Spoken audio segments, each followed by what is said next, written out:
Hello, আমি দিয়া। একটা ছোট্ট হোম বেকারি ছাড়াই তোমরা দেখতে চাও এই কেকটা ডেকোরেশন? চলো দেখতে থাকো।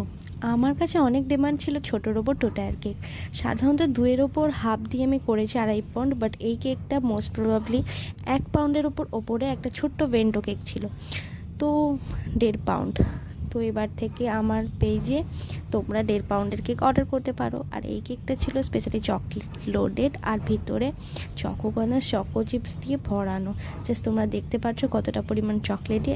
এটা একটা কেকস অ্যান্ড বেকস পেজে একটা প্রিমিয়াম চকলেট কেক রেডি করছি আমি, যেটা মুখে দিলে প্রত্যেকটা বাইটে বাইটে চকলেটের টেস্ট পাবে তুমি। এই যে ছোট্ট কিউট বেন্টোসা কেক আমি রেডি করলাম,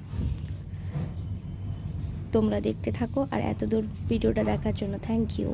আর এই যে হলো মহৎ কাজ, একটা কেকের ওপর একটা কেক ট্রান্সফার করা। পুরো বুকটা ধুকপুক পড়ে, এখনও 5 বছর হয়ে গেছে, তবুও স্টিল এই কাজটা করতে গেলে সব বেকারসেরই মনে হয় একটু ভয় পায়। যাই হোক, আমি সেট করে দিয়েছিলাম। তারপর হচ্ছে এই কেকটা যেহেতু চকলেট লোডেড ছিল, তো আমার ফেভারিট ক্রিসপিলো এত ফেভারিট, মনে হয় খেতেই থাকে, এটা আমার কাছে নেশার মতো। তো সেই চকলেটটাই এখানে অ্যাড করলাম, আর কিছু কিছু আমার ফেভারিট চকলেট ছিল ছোট ছোট, সেগুলো অ্যাড করতে থাকলাম। এই কেকটা পুরো চকলেটে লোডেড। যারা চকলেট খেতে ভালোবাসো তারা নিশ্চয়ই অর্ডার করতে পারো। আর এত দূর ভিডিওটা দেখার জন্য থ্যাংক ইউ। তোমরা চাইলে আমার কাছে অর্ডার করতে পারো। আমার location Howrah. Tata, bye bye, ভালো থেকো সবাই।